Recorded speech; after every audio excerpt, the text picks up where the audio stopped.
Right, welcome back to prime time debate.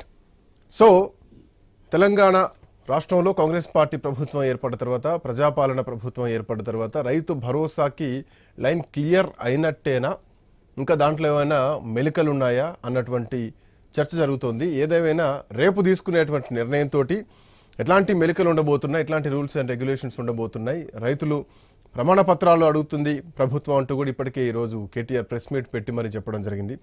ప్రమాణ పత్రాలు దేనికి అడుగుతారు, ఎందుకు అడుగుతారు, పంట పండించేటువంటి రైతుకు రైతు భరోసా ఇవ్వడానికి ప్రమాణాలు చేయించుకొని పత్రాలు రాయించుకొని ఇవ్వాల్సినటువంటి దుస్థితిలో ప్రభుత్వాలు ఉన్నాయా, అంత నమ్మకం లేకుండా రైతులపైన, లేదంటే ప్రభుత్వం పైన వ్యతిరేకత ఉంది కాబట్టి సో ఇది మీరు ప్రమాణ పత్రం రాస్తేనే ఇస్తామన్నటువంటి ఒక మెలికబెట్టే ప్రయత్నం చేస్తున్నారా అన్న ఇదంతా క్వశ్చన్ మార్క్స్ నడుస్తున్నటువంటి పరిస్థితి.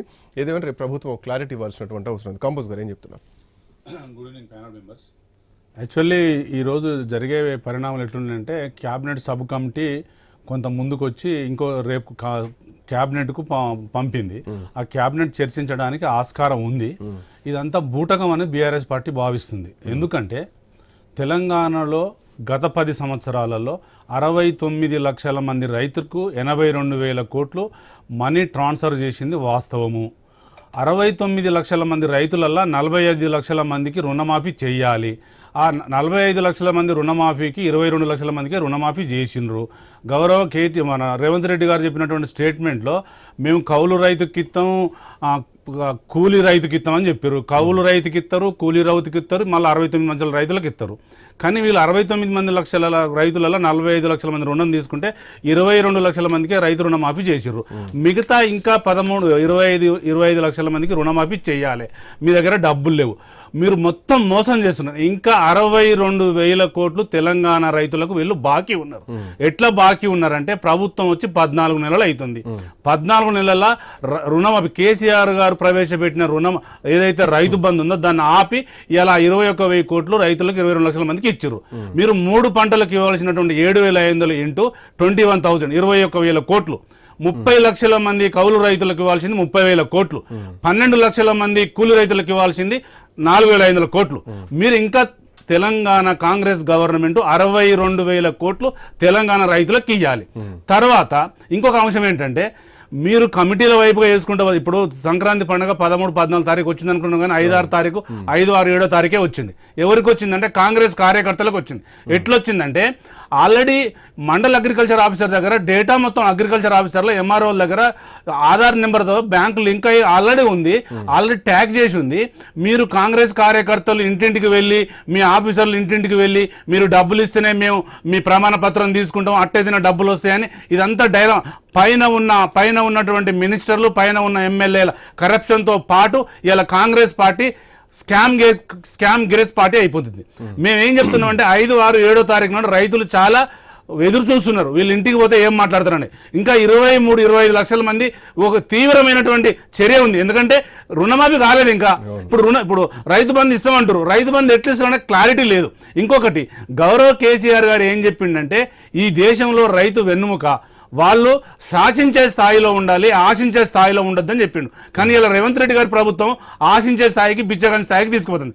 ఎందుకు తీసుకుపోతుందంటే, ఇంకా 25 లక్షల మంది తెలంగాణ రైతులు అగోని పడుతున్నారు, ఇంకా రుణమాఫీ కాలేదు. 2 లక్షల పై తీల్కు తీసుకున్న 23 లక్షల మంది రైతులు ఎదురు చూస్తున్నారు. మీరు ఇంకా 11,000 కోట్లు రుణమాఫీ చేయాలి, ఇంకా 21,000 కోట్లు రైతు బంధు ఇవ్వాలి, ఇంకా 12 లక్షల మందికి 12,000 ఇంటూ వాళ్ళకు కూలి రైతులకు ఇవ్వాలి, ఇంకా 29 లక్షల చిల్లర వాళ్లకు కౌలు రైతులకు ఇవ్వాలి. మీరు 3 పంటలకు ఇస్తుందని చెప్పారు. ఇప్పుడు హార్టికల్చర్ డిపార్ట్మెంట్ ఉంది, పనిముట్లకు ఇవ్వాల్సినటువంటి సబ్సిడీ ఇవ్వట్లేదు, మీరు రైతు బీమా ఇవ్వట్లేదు, రైతులను తీవ్రంగా మోసం చేస్తుంది. ఏంది, ఇంటింటికి వెళ్ళి కాంగ్రెస్ గవర్నమెంట్ వాళ్ళకు ప్రమాణ పత్రాలు ఇస్తేనే అగ్రికల్చర్ ఆఫీసర్ తీసుకుంటాడు. ఇలా కాంగ్రెస్ కార్యకర్తలంతా ఎదురు చూస్తున్నారు. ఎక్కడ అధికారికంగా వీళ్ళు ఏం మాట్లాడట్లేదు ప్రమాణ పత్రాలు ఇవ్వాలని చెప్పేసి. ఇది మీరు అంటే మీకు ఎక్కడి నుంచి వచ్చింది ఇన్ఫర్మేషన్? అంటే వాళ్ళు గౌరవ అగ్రికల్చర్ మినిస్టర్ సబ్ కమిటీలో ఏం చెప్పారు, 5వ తారీఖు, 6వ తారీఖు, 7వ తారీఖు ఇంటింటికి వెళ్తారు, వెళ్ళి కలెక్షన్ చేసుకుంటారు, అప్లై చేసుకోవాలంటారు. అప్లై చేసుకోవాల్సిన అవసరం ఏముంది? మీరు అగ్రికల్చర్ చేసేటోడో ఎవడో చేయనోడో ఇచ్చేయండి. నేను ఏమంటున్నానంటే, ఈ రాష్ట్రంలో 80% రైతులే అగ్రికల్చర్ చేస్తారు, ఇంకా 20% రైతులు అగ్రికల్చర్ చేయరు. చిన్న చిత్తుకు ప్రైవేట్ ఉద్యోగాలు చేసుకోవడానికి మండల్ హెడ్ క్వార్టర్ కు, జిల్లా హెడ్ క్వార్టర్ కు, హైదరాబాద్ కు పోతారు. వాళ్ళు అగ్రికల్చర్ చేసుకోవడం వాళ్ళకి ఇయ్యరా? ఇంకొకటి, మీ దగ్గర ఉన్నటువంటి డేటా ప్రకారం ఏంది మ్యాంగో రైతులకు ఇస్తారా ఇయ్యరా, బత్తాయి రైతులకు ఇస్తారా ఇయ్యరా, అంటే కమర్షియల్ పంటలకు మీరు ఇస్తారా ఇయ్యరా, ఓన్లీ దున్నుకునే పొలానికే ఇస్తారా? మీ గవర్నమెంట్ దగ్గర ఏం క్లారిటీ ఉంది?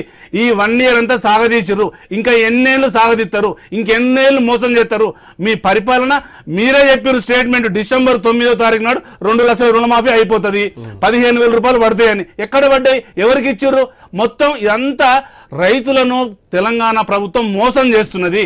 నేను చెప్పేటి అక్షరాల వాస్తవాలు. కానీ వాళ్ళు అంటున్నారు మీ హయాంలోనే పక్కదారి పట్టినాయి దరిదాపు రైతు బంధులు 22,000 కోట్ల రూపాయలు. చెప్తాను నేను దాని గురించి చెప్తాను. దాని గురించి మీరు మంచికి వచ్చినాయి 69 లక్షల మంది 11 విడతలుగా 82,000 కోట్ల మాట వేసిన మాట వాస్తవం. 1.1% లో కొంత పర్సంటేజీ ఏదైతే నాన్ అగ్రికల్చర్ ల్యాండ్ కొంత ప్లాట్లు చేసిన మాట 0.1%, అంటే వీళ్ళన 22,000 కోట్లు కాకుండా 11 నుంచి 1,200 కోట్లు జరిగింది. అది ఎవరి తప్పు? విఆర్ఓలు, ఎంఆర్ఓలు, అగ్రికల్చర్ ఆఫీసర్లు వాళ్ళు చెప్తే చేసిన మాట వాస్తవం. అది వాస్తవం చెప్పాలి, నేను వాస్తవం చెప్తున్నా. అది ఇగో మొత్తం గుట్టలకే ఇచ్చారు, మొత్తం ఇచ్చారంటే మొత్తం తెలంగాణలో సాగు అవుతున్నది ఎంత, దాని మీద మీరు తీసుకోవాలి. 96% సాగులో ఇచ్చినాము. బట్ ఇది నోటి మాటకే ఉంది, మీరేమైనా ఆధారాలు చూపించగలుగుతారు? వాళ్ళ దగ్గర నేను చెప్పిన కొంచెం కంప్లైంట్ చెప్పినాను సార్, 2 నిమిషాలు. ఇంకొకటి, మీరు కమర్షియల్ పంటలకు ఇస్తారా ఇవ్వరా అనేది లేదు, చెరుకుకి ఇస్తారని తెలియదు, పజ్జొన్నకి ఇస్తారని తెలియదు. ఇంకా తెలంగాణలో వానకాలం, యాసింగి, ఖరీఫ్ దానికి ఉంది. ఇప్పుడు ఎరగాలంటారు, మనం 3వ పంట అంటాం. 3వ పంట వల్ల మీరు చేశారా? కౌలు రైతు స్టేట్మెంట్ ఉందా మీ దగ్గర? ఏమైనా కౌలు రైతుల statement, Aadhaar card, bank account number ఇప్పుడు దగ్గర లేదు. మీరు ఇప్పుడు ఇచ్చేది రైతు బంధు, ఏదైతే మీరు రైతు బంధు ఇస్తున్నారు కదా, రైతు బంధు రైతులకు ఇస్తారు కదా, కూలీ రైతులకు ఇస్తారు కదా, కౌలు రైతులకు ఇస్తారు కదా, ఆ డేటా ఎప్పటి వరకు కలెక్ట్ చేస్తారు? మీరు ఈ 3 రోజులలో ఉగాది సంక్రాంతి పండుగ చేసుకున్నాడు మీ కార్యకర్తలు చేస్తే రాదు. వాళ్ళు అక్కడ 100-500లకు ఆశపడతారు, ఎందుకంటే పైన జరుగుతుంది కింద కూడా చేసుకోవాలరా, 10 ఏళ్ళకి వెళ్ళి గవర్నమెంట్ లేదనే ఆశలో వాళ్ళు ఉన్నారు. ఇక్కడ జరిగేది ఏంటంటే కాంగ్రెస్ గవర్నమెంట్ మొత్తం ఆగం చేసింది రైతులను. ఇవాళ కరెంటు లేక కొంతమంది వరంగల్ జిల్లాకు పోతే సార్ కరెంటు లేక ఇబ్బందులు పడుతున్నారు. కరెంటుకు పెట్టిన ఖర్చు అదే 10,000 కోట్లు అని చెప్తారు. మీరు కరెంటు రుణమాఫీ చేసిన పట్ల మేము దేశంలోనే ఎవరు చేయలే, ఫస్ట్ మేమే అని చెప్తారు. ఈ దేశానికి మోడీకి ఒక రూట్ మ్యాప్ తయారు చేసి అగ్రికల్చర్ను డెవలప్ చేయాలి, ఇదంతా మంచిగా ఉండాలన్న ఉద్దేశంతో గౌరవ్ కేసీఆర్ గారు రైతు బంధు తీసుకొస్తేనే కదా ఇవాళ అక్కడ రైతు కిసాన్ మా పెట్టిన రేవంత్ మన ఎవరు మోడీ గారు మనల్ని చూసే కదా వాళ్ళు ముందుకు వచ్చింది. మరి మేము ఇప్పుడు తెలంగాణ రైతులు ఎవరు అడగలే, కేసీఆర్ కానీ టీఆర్ఎస్ కార్యకర్తలు కానీ మీరు ఏమని అడగలే. కాంగ్రెస్ మేనిఫెస్టోలో వరంగల్ డిక్లరేషన్ లోనే పెట్టింది, అదే అడుగుతున్నాం మేము. మీరు ఇస్తున్నానని అడుగుతుంటాం, మేము ఎక్స్ట్రా అడగట్లే. మీ డిక్లరేషన్ లోనే రైతుకు 15,000 అని చెప్పారు, మీ డిక్లరేషన్ లోనే 12 లక్షల మంది కూలీలకు ఇస్తామని చెప్పారు. మీ రైతు డిక్లరేషన్ లో 29 లక్షల కౌలు రైతులు ఉంటారు, వాళ్ళకి ఏ రూపంగా ఇస్తారు? కౌలు అంటే ఇప్పుడు నేను ఏమంటున్నానంటే 80% అగ్రికల్చర్ చేసుకునే వాళ్ళు ఉంటారు. కొంతమంది హైదరాబాద్కు డిస్ట్రిక్ట్ హెడ్ క్వార్టర్స్కు బ్రతకడానికి ప్రైవేట్ జాబ్లకు బిజినెస్కి వెళ్తారు, వాళ్ళ దగ్గర మీ డేటా లేదు.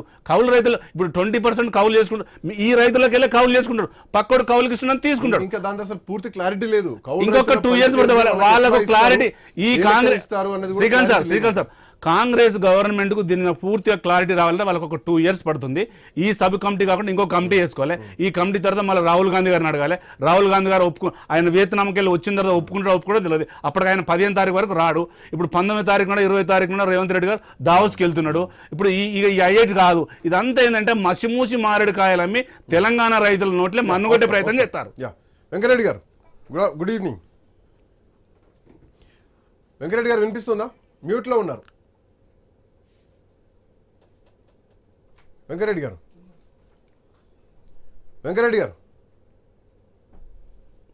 అన్న మోదీ చెప్పని చెప్తాడు. వెంకరెడ్డి గారు వినిపిస్తుంది.